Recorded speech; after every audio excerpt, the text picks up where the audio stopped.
हिंदवी स्वराज्याचे सरसंस्थापक छत्रपती शिवरायांना मानाचा मुजरा करतो।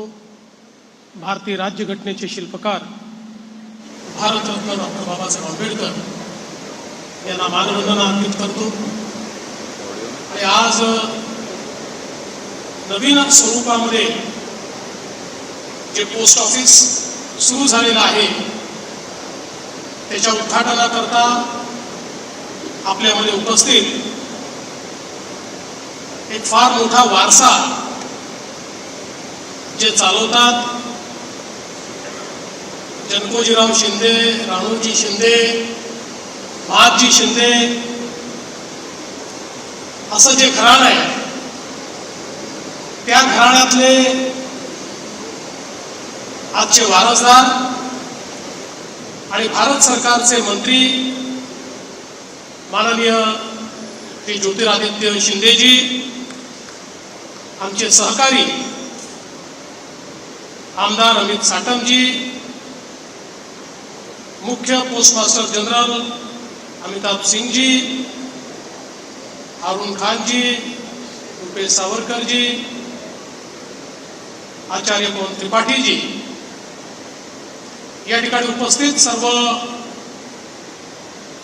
भारतीय डाक विभागाच्या परिवारातील परिवारजन आणि उपस्थित सर्व भगिनी आणि बंधूंनो, आज अतिशय आनंदाची गोष्ट आहे की आमचं पोस्ट ऑफिस एका नव्या स्वरूपामध्ये पुन्हा एकदा जनतेच्या सेवेमध्ये रुजू होत आहे।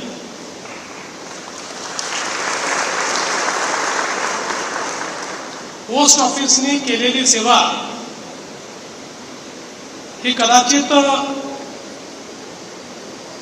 जेनझीला माहिती नसेल,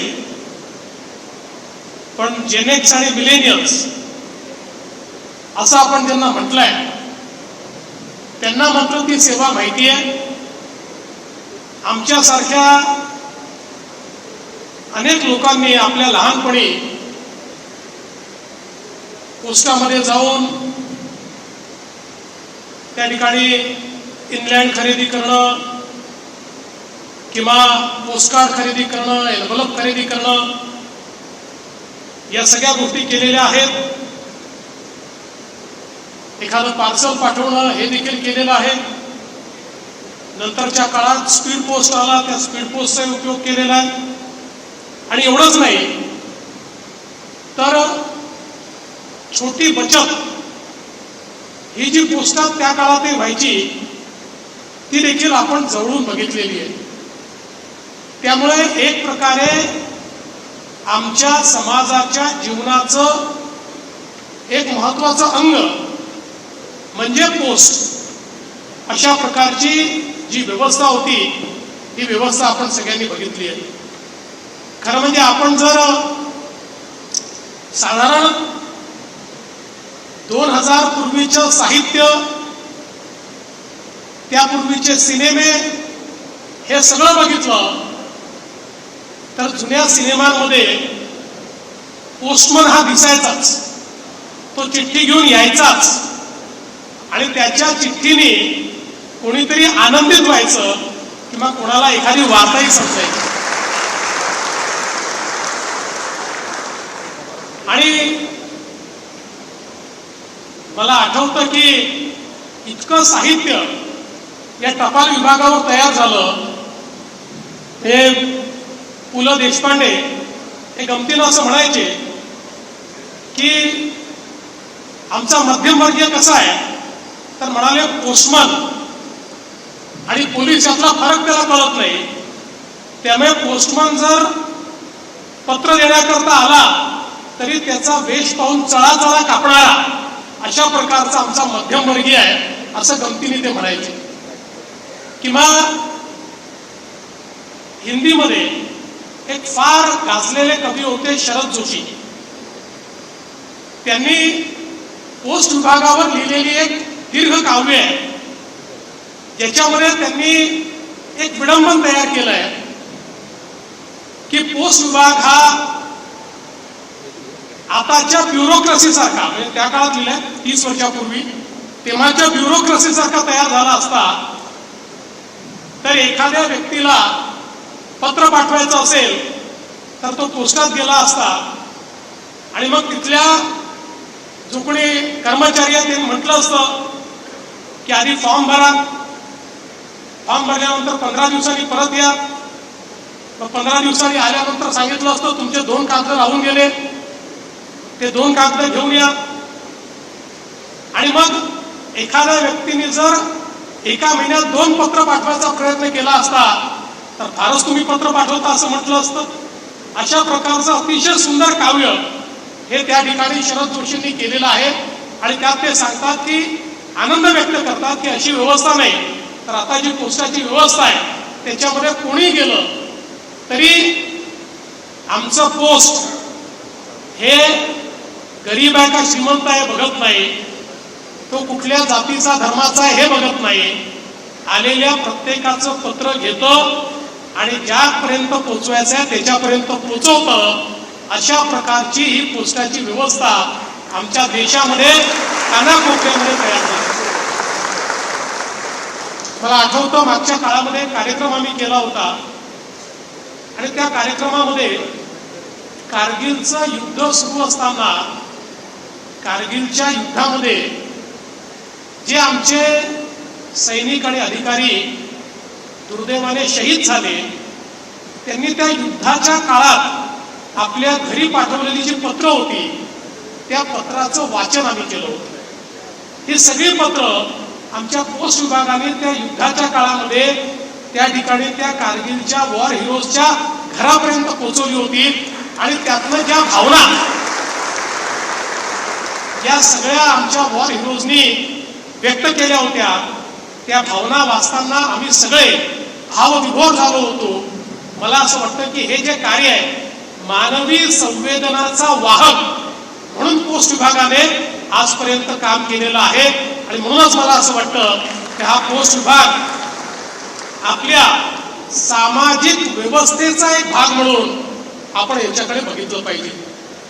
अर्थातच प्रत्येक जी गोष्ट असते त्याच्या लाईफ सायकल मध्ये जीवनामध्ये एक संक्रमणाची अवस्था असते आणि ती संक्रमणाची अवस्था ही साधारणपणे नवीन सहस्त्र सुरू झालं आणि त्या काळामध्ये 90 नंतर आणि नवीन सहस्त्रकाच्या पहिल्या कालावधीमध्ये ज्यावेळेस मोठ्या प्रमाणात इंटरनेट आला, ज्यावेळी SMS सर्व्हिसेस सुरू झाल्या, कम्युनिकेशन ईमेलच्या माध्यमातून सुरू झालं, त्यातनं एक संक्रमणाची अवस्था आमच्या पोस्ट विभागाची तयार झाली.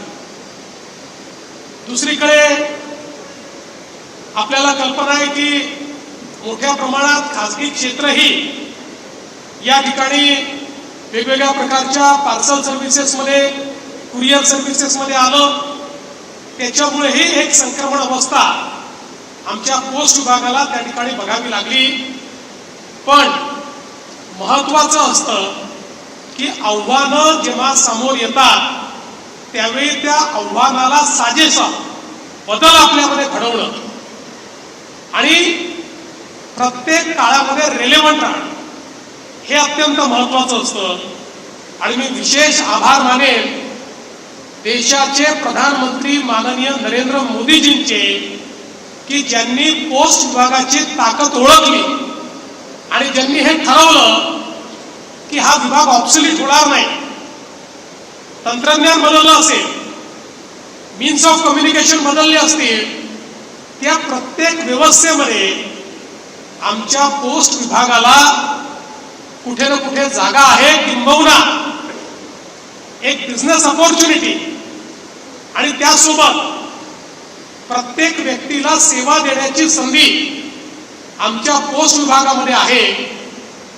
आणि हे खरंच होतं की कुठलंही क्षेत्र आलं तरीही शेवटच्या माणसाला सर्व्हिस देण्याची जी क्षमता होती ती आमच्या सरकारच्या पोस्ट विभागातच होती. आणि म्हणून एक मोठं परिवर्तन मग पोस्टल बँकिंग सिस्टीम जी उभी राहिली, गावापर्यंत बँक पोहोचली, आर्थिक समावेशनामध्ये पोस्ट विभागाने महत्वाची भूमिका निभावली. आणि मी विशेष अभिनंदन करेन आमचे मंत्री महोदय श्री ज्योतिरादित्य सिंधियाजींनी, की ज्यांनी स्वतः पहिले राज्यमंत्री म्हणून आणि मग मोदीजींच्या नेतृत्वात विभागाचे मंत्री म्हणून या विभागाचा कायाकल्प करण्याकरता प्रचंड लक्ष घातलं, नवनवीन योजना आणल्या आणि त्याच योजनांचा परिपाक आज आपल्याला या ठिकाणी पाहायला मिळतो की सगळ्या वेगवेगळ्या क्षेत्रांची स्पर्धा करत 2.5% ग्रोथ होणारं पोस्टाचं विभाग हे 16% ग्रोथ, 16% ग्रोथ या ठिकाणी रजिस्टर करताय. आणि सगळ्यांना टक्कर देत पुन्हा एकदा सामान्य माणसाच्या जीवनामधला एक अभिन्न अंग म्हणून जवळजवळ शतकभर जी कामगिरी पोस्टाने केली तीच कामगिरी आज पुन्हा पोस्ट करताना दिसत आहे. मला अतिशय आनंद आहे की आज जे स्वरूप अंधेरीच्या पोस्ट ऑफिसचं आम्ही बघितलं, Indian institute of architecture and design या देशातल्या अग्रणी संस्थेने याचं डिझाईन केलंय. त्याच्यामध्ये मंत्री महोदयांचं एस्थेटिक टच आपल्याला पाहायला मिळतो. आणि विशेषतः त्यांनी जे सांगितलं, विकास भी और विरासत भी, वारसा आणि विकास या दोन्हीचा संगम पाहायला मिळतो. त्या बिल्डिंगमध्ये त्याचं जे हेरिटेज लुक आहे तेही सांभाळलेलं आहे. आणि आधुनिकतम अशा प्रकारचं जे ब्रँडिंग पोस्ट विभागाला करायचं आहे ते ब्रँडिंग देखील त्या ठिकाणी झालेलं आहे. आधारपासनं, बँकिंगपासनं तर त्या ठिकाणी ज्याचा उल्लेख झाला की स्वयंचलित किंवा आपल्याला ऑपरेट करता येईल अशी पार्सल सेवा, इथपर्यंत सगळ्या गोष्टी या आपल्याला त्या ठिकाणी पाहायला मिळत आहेत. आणि इतकं सुंदर अशा प्रकारचं त्याचं ब्रँडिंग, त्याचा अपिअरन्स हा त्या ठिकाणी तयार झालाय की निश्चितपणे कोणालाही असं वाटावं एकदा तरी आपण पोस्टात जाऊन यावं. अशा प्रकारचं पोस्ट ऑफिस हे अंधेरीला तयार झालेलं आहे. आणि आता जवळपास 2200 ठिकाणी महाराष्ट्रामध्ये अशा प्रकारचं पोस्ट ऑफिस तयार होणार आहे. मी महाराष्ट्र सरकारच्या वतीनं मंत्री महोदय आपलं आणि देशाचे प्रधानमंत्री मोदीजी यांचे मनापासून आभार मानतो. आपण बघा की आव्हानांना समोर गेलं तर काय होतंय आपण बघितलंय. आपल्याच लाईफ स्पॅन मध्ये आपण बघितलं की ज्यावेळी आपल्या देशामध्ये आपण मोबाईल वापरणं चालू केलं त्यावेळी सगळं मार्केट नोकियाकडे होतं. पण ज्यावेळी बदल करण्याची वेळ आली त्यावेळी तेवढ्या वेगानं नोकियाने बदल नाही केला, तो सॅमसंगनी केला, तो ॲपलनी केला. आणि हळूहळू सगळं मार्केट हे 2 ॲपल आणि सॅमसंग यांनी ते हळूहळू कॅप्चर केलं. त्यामुळे तुम्ही किती जुने आहात हे महत्वाचं नाही आहे. आव्हानांना सामोरं जात तुम्ही किती स्वतःमध्ये बदल करता, किती आधुनिकता आणता, किती रेलेव्हन्स आणता आणि किती लोकाभिमुखता आणता, याच्या आधारावर तुमचं भविष्य हे त्या ठिकाणी ठरत असतं. आणि अशा प्रकारचे प्रधानमंत्री आणि अशा प्रकारचे मंत्री हे आपल्याला मिळाल्यानंतर मी आजच सांगतो पुढचे 100 वर्ष आमच्या पोस्टाचं भविष्य उज्ज्वलच आहे. ते चांगलंच असेल, ते उत्तमच काम करेल हा मला विश्वास आहे. मी पुन्हा एकदा या उत्तम कार्यक्रमाबद्दल पोस्ट विभागाचं, मंत्री महोदयांचे, त्यांच्या समस्त अधिकाऱ्यांचे आभार मानतो. आणि आम्हालाही इथे निमंत्रित केल्याबद्दल आपले आभार मानून मी माझे 2 शब्द संपवतो. धन्यवाद. जय हिंद, जय महाराष्ट्र.